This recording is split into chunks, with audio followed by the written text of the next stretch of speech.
In this training video, I'm going to teach you the 4 essential real estate investing strategies, as well as the pros and cons of each one, all coming up. Hey, this is Chris Goff, co-founder of the REI Pro software, and I'd love for you to subscribe and click that notification bell for new training videos. It's going to help you grow your knowledge base, increase your confidence, and help put more money in your pocket as a real estate investor. Wholesaling real estate, or what we call assignment. So this is the business of locating properties, usually needing repairs at bargain prices, and quickly passing them to investors or landlords at prices well below retail. The best alternative is to tie up a property with a contract at a set purchase amount, then locate a new buyer at a purchase price higher than the agreed upon price with the original seller. The difference in the two purchase prices is your profit. You are essentially a middleman, receiving a finder's fee for putting the seller and new buyer together. As a wholesaler, it's very helpful to build a database of investors, landlords, and rehabbers who purchase wholesale properties. Many of these investors are willing to buy as many wholesale properties as you can send their way. This will work out nicely for you. So just a quick example here, you find a motivated seller and you put their home under contract for $65,000. Now, of course, you're going to need to calculate this offer. Obviously, REI Pro software can do all that for you. You're then going to sign your contract to another investor for, say, $70,000, who uses their money to close the deal, and they're the ones that are actually going to take ownership and make all the repairs. In this case, you would make $5,000 with no money, no credit, no banks, and no repair headaches or risks. Let's look at some of the wholesaling benefits to the seller. Number one is cash in their pocket. So they're going to get paid in one lump sum, not have to worry about the property ever again. Next one is fast closing. Typically, these investors want to close fairly quickly. They don't have all the hiccups and delays in qualifying for bank loans that typically happen in just a normal closing. So they can generally close very quickly. No headaches, right? So buyer typically doesn't have to wait for bank approval. You're not going to get this subject to this, or if this inspection fails, an investor is going to go in there and evaluate everything, and that's how they really justify the offer that they already made. So you're not going to get all those typical headaches from just a buyer that's going to come in and be picky. Hey, this is wrong, that's wrong, and so forth. No commissions to pay unless there's a realtor involved, which would typically be on the seller side. So all sellers pay commissions to realtors, and this is going to save them big time. No complicated paperwork. This isn't some long drawn out contract that, typical realtor contract, I think the average is like 8 pages, right? And it's more just protecting the realtor in case something went wrong. An investor wants to come in, they have an investment, they want to make money with this property, and they're going to keep it as short as possible. It's going to solve the problem quickly, right? So they don't have to wait for bank approval. And I think that's really the big one that I'm trying to get across is that, we can close on these properties fairly quickly. I'm going to give you one lump sum. You're never going to have to worry about this particular property again. And a lot of people, they just want to walk away from that. A lot of people don't have money to fix up the property. Some people, health conditions, they need the money itself from the sale of the property.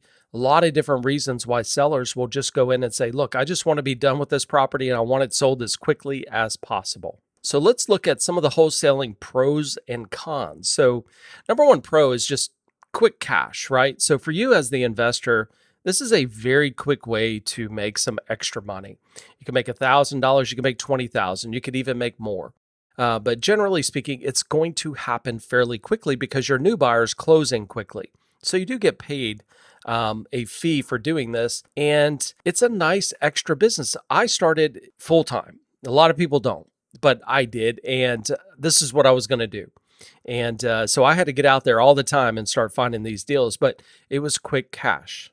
Now, it works in almost every market. Again, you would want to check with your local and state laws regarding this particular strategy. Startup cost, and that's great for somebody just getting started, but you're really talking about your vehicle, right? So you could drive for dollars. You're going to need some gas. You're going to need to send some mailers, either postcards or letters. And of course, I would get a system where you could pull all the information, help walk you through the process, and give you all the tools and education. Of course, REI Pro does that for you. You have no money in the deal. I mean, that's kind of the big one, right? It's because you're not actually buying the property. right? So you're putting it under contract and you're basically assigning or selling that contract for a fee. So you don't have any money in the deal outside of your vehicle and things of that nature, but inside the property, you have no money. No complicated paperwork, right? So you don't have all this crazy, like we talked about, these contracts that sellers are just like, you just, it's all the fine print that you don't see. Our contracts are very simple. I personally like using a one-page contract that has all the basic requirements in there. Of course, I do put a contingency clause or an exit clause in case I can't find that buyer. I could then legally back out of the deal. So, but it's short, it's sweet, it's straight to the point. I couldn't tell you how many sellers actually appreciate that. Next, it's easy to learn. Wholesaling is one of the easiest strategies to learn compared to some of the other investment methods. Now, let's look at some of the cons, right? So, not everything is perfect. Number one is you only get paid once. So, you're basically unemployed until you find another deal, and you got to keep that income coming in. So, once you close on that, you got to be back out there and you got to do this process all over again. Less profits. Now, generally, you're making a smaller fee because really you don't have the risk of the person you're selling to. You're not putting up any money, running credit checks, managing contractors, and sitting on the property until it sells. Competition. This is one of the most competitive strategies because most new investors start here. Now, I will say I started wholesaling and you could do very well at it. But again, the majority of people just getting started will start with this particular strategy. So you can stand out though from the competition. I want you to focus on your marketing and more importantly, your communication skills because you can make this work. The next strategy is what we call retailing or the fix and flip business. So this is the business of locating and rehabbing houses in need of repairs. The homes are then sold to new qualified buyers at retail prices.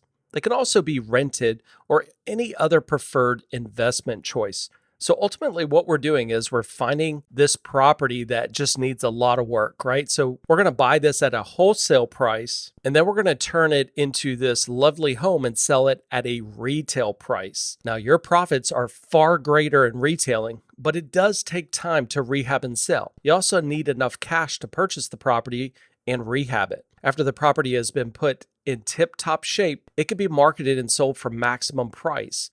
You will need to set up contractors to repair the property or do the work yourself. Either way, it's time consuming and you need to plan for construction, and market time is essential. Eventually, having your own construction crew to do the work would save you time and money. Now, also remember, keep in mind that you don't have to sell the property. You can rent it out or use other exit strategies like lease options or seller financing. Now, generally, these are cash deals, or we're going to pay the seller in one lump sum. So anytime the seller needs to be cashed out and not willing to accept monthly payments, this is going to be a great strategy for that. Also, any kind of short sales or bank-owned properties, because most banks are not going to accept monthly payments. Maybe the small local banks would, but not your big ones. They want you to qualify and cash them out, so the property falls off their books as a liability. So let's look at some of the pros and cons of this strategy. So the first one is you just have larger paychecks. Just think about Walmart for a second. What they do is they purchase wholesale goods at a wholesale price and then turn around and sell it at a retail price. Ultimately, they're making more money than the wholesaler. Next is a high short-term return on investment. Let's say you had $200,000. Use that money to rehab and sell a home. Not only do you get the $200,000 back, but you make a nice profit too. Let's say the profit was $30,000. Now you have $230,000 in the bank. You do it again, you keep doing this for 12 months. Let's say that you rehabbed and sold 4 properties within this time frame. Keep in mind that you're still using the same $200,000 you started with. If you profited $30,000 on each deal times 4 properties, that would equal $120,000 at the end of the year. So you made $120,000 on a $200,000 investment. Pretty good, right? It's also great for a long-term investment. Now, instead of selling the home, you rent it out for 5 years. You now have a tenant that's paying your debt off. And what happens if it appreciates? You're going to get that value too. Now, let's take a look at some of the cons. Need cash or access to cash. This one's obvious, but yes, you will need money to make money. Now, it doesn't have to be your money. It could be the bank's money, hard money lender, or even a private investor. At the end of the day, not only will you need money to purchase the home, you're going to need money to fix it up as well. Higher risk. Not only do you need the money and potential credit to get the money, but you also own the home.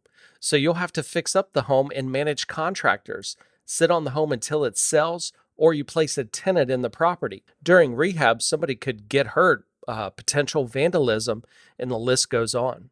Next is competition. Now, not as bad as wholesaling, but every TV show has someone buying a home and fixing it up. So what does everyone want to do? That's right. They want to jump in the game, no matter if it looks easy or not. I'm here to tell you that this wouldn't be my first strategy when getting started. You need to get your feet wet and learn before jumping into the rehabbing game.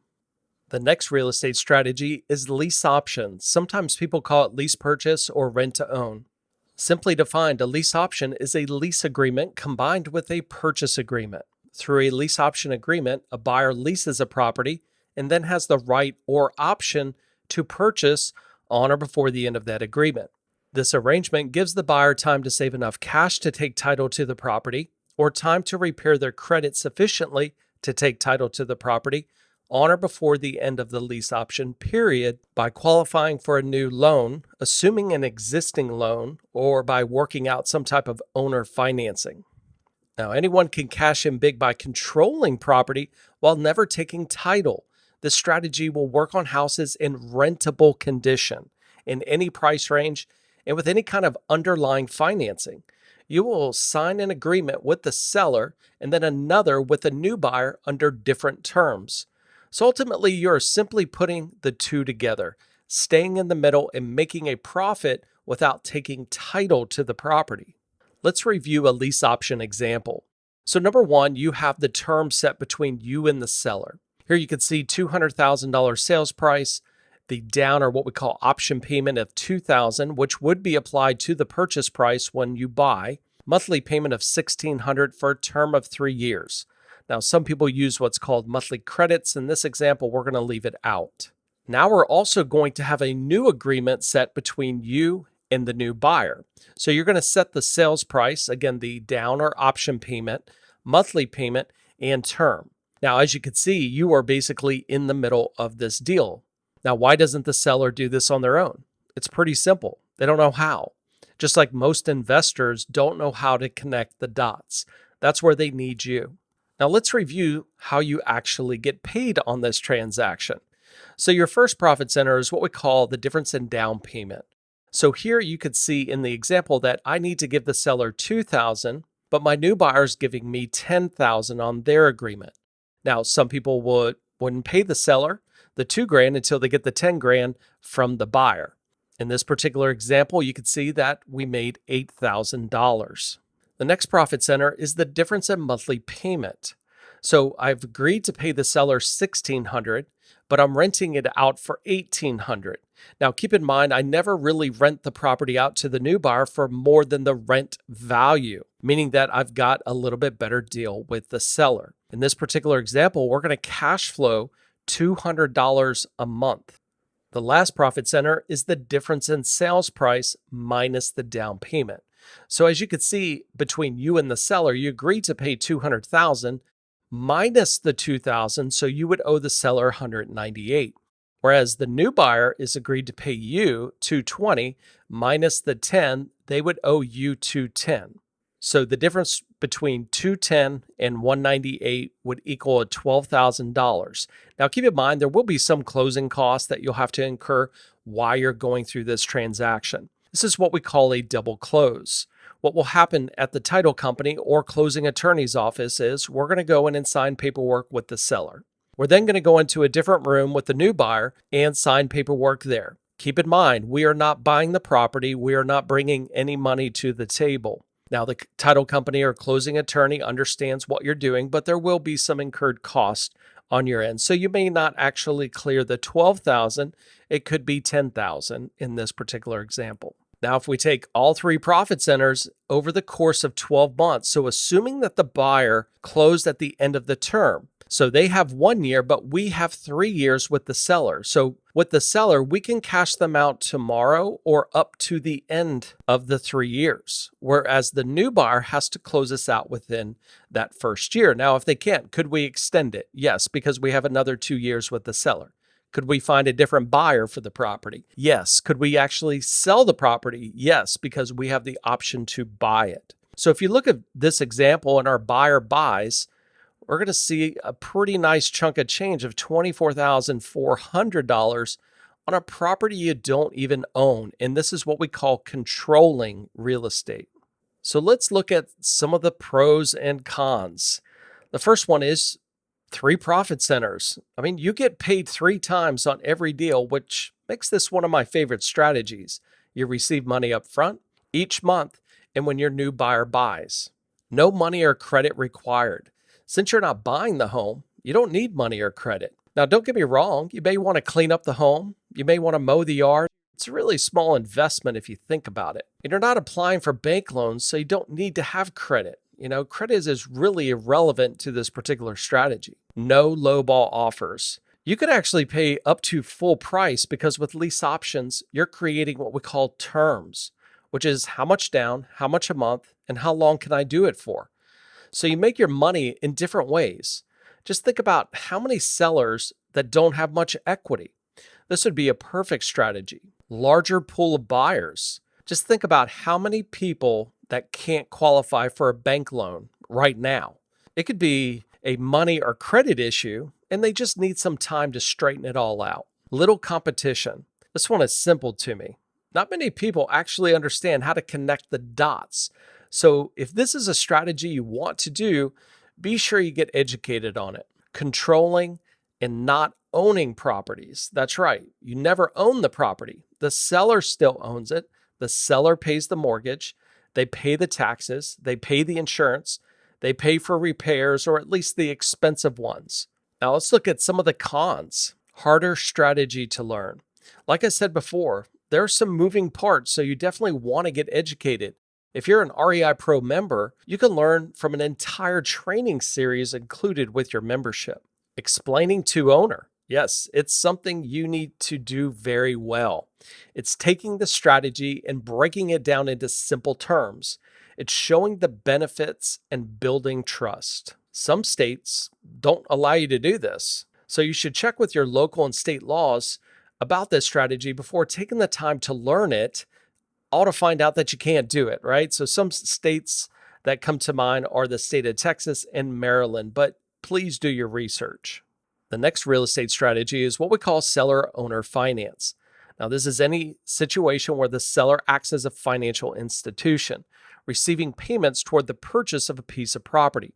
So basically what we're saying is the seller becomes the bank. Now, there are many types of seller financing which can be done even if there's existing financing on the property. Now, knowing how to use seller financing will enable you to make money in one of the most profitable strategies in real estate today. Now, it can be very complicated with all the different numbers and different strategies, so I want to cover just a few of the basic pieces of owner finance. Now, let me give you some reasons on why the seller would say yes.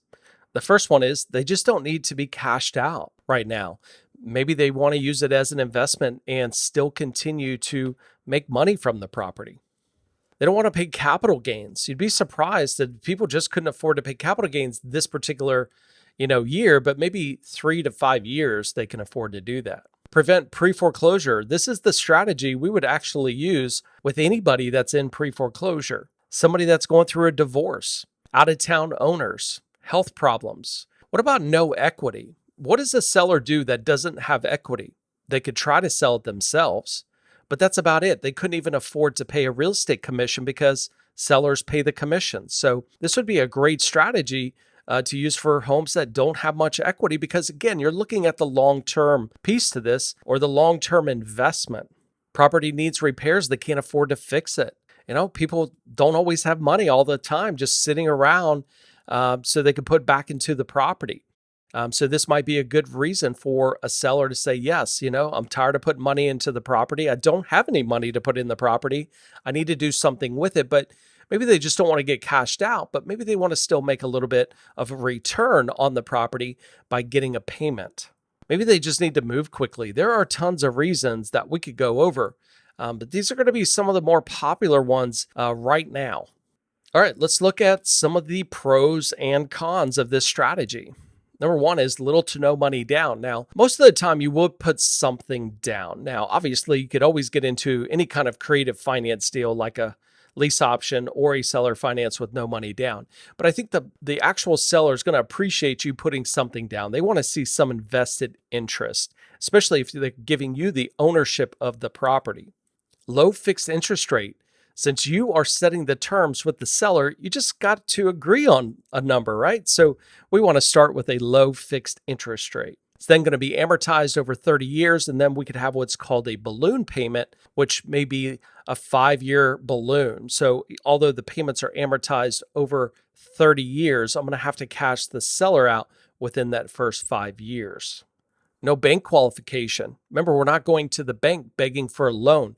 The owner is actually carrying the note, right? So it's not like the seller's giving us cash and then we're paying it back. What we're doing is we're creating a note to say, I owe the seller this much money at this interest rate, which equals this payment amount for this set term. And that's pretty much all we're doing. Just look at it. If you own a property and let's say you have Bank of America is your bank or your lender, it's the exact same thing, except the owner is the bank. No credit checks because, look, we're not really applying for a loan here. Now, again, you do need to build trust with the owner. Could some owners require a credit check? Absolutely. But they're owner financing it to you because they are using it as an investment. So they want to make additional money off of that, make the interest off of you. Same reason why banks loan money to all of us. They make interest and they have the tallest buildings, I think, in every major city, right? It's always a bank. It won't show up on your credit report. So if it doesn't show up on your credit report, you should be able to buy as many as you can get your hands on. Easy to sell to another buyer, and it's pretty simple. You don't have to qualify for bank loans and go through, the strict qualification terms for each bank. No, we're setting the terms and qualifying these people right here. So it's so easy to sell this to another buyer. Let's look at some of the cons. Number one, it's higher risk, right? You do own the property. You are responsible for all the things that could go wrong with the property. So again, I would put this as a higher risk. Explaining to the owner again, right? So we have to be able to explain this to the owner in a way of, hey, would you accept monthly payments for a short period of time? Now, a lot of people may not even understand what that is, and it's your job as a real estate investor to explain all the benefits of owner financing. Federal law does limit how many you can actually do. Now, there are definitely ways around this by setting up separate LLCs and different companies to do this with, but there are some limits. So as I said earlier, it won't show up in your credit report. You can do as many as you get your hands on until the government stepped in and said, no, we're going to put a cap on this. They want to make sure that you're doing it right. And if you do exceed that, you're going to have an MLO license and certain things, but you could set up different companies and go that route as well. So there are tons of different ways to do this. Again, in REI Pro, we do have a complete training series that you can go and learn a lot more, as well as my YouTube channel. So go check out seller finance or owner finance. Just put those terms in and start learning about all this. Now, let me get just a few tips here to kind of end this training, but choosing the right real estate investment strategy is really about motivated sellers. We're not talking about the seller that can sell their property. We're not talking about, a market that's hot, that the properties are just selling. Look, there's always problems. I hear so many times people say, well, Chris, my market, they're getting multiple offers. Yeah, they're getting multiple offers on properties that are probably in great shape. They're in a great location. Somebody that's in pre-foreclosure doesn't go out down the street and say, look, I'm in trouble. I'm behind on payments. Can someone please buy my house? Or it could be, an absentee owner where they don't even live there. Maybe they're just tired of being a landlord. There's so many different reasons, why people want to do business with you and become more motivated. So as a real estate investor, it goes without saying, you're looking to buy properties, but more specifically, you're looking for deals, right? So we got to get a good deal. I would say Lease Options, probably one strategy that you could pay up to full price. But all the other strategies, we have to get a good deal. If the numbers don't make sense, they don't make sense. So deals are created by the seller's circumstance. So circumstance will dictate the seller motivation. So a seller who wants to sell but doesn't need to, this isn't your deal, right? But if someone needs to sell, their motivation will be higher. It's like the person that, I wasn't in divorce last week, but I am now. People's circumstances change in time. And as that happens, they become more motivated. Some people lose their job and they need money. They need to move. Parents, kids, they need to make more money. There are so many different reasons. We're not talking about what you see online. What you see is a house up for sale that sells.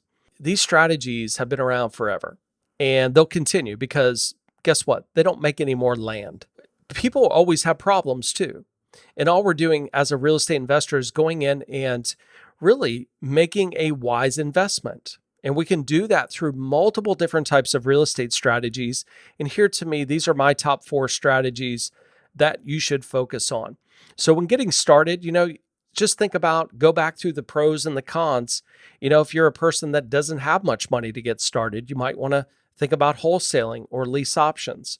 If you're the person that has some cash, you want to invest either short or long term, you might want to get into the retailing side or even potentially the seller financing side. So you definitely want to find a strategy that hits home with you. I think that's the big thing. What are you interested in? Not necessarily that one sounds cool or that's the most profitable. I think it's what sounds good to you. And don't try to learn them all at once. I think you need to learn them all to do well. But I don't think you need to learn them all right in the beginning because it's going to be too much. So the most important thing is just get started. I think that's the key. I think you hear all these negative people, oh, don't do that or don't get into that crazy real estate stuff. Look, we all heard it, but they're not saying that today. Get out there and just get started. I think that is the most important thing.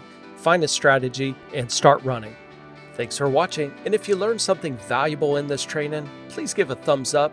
If you have a comment or question, I'd be happy to answer it.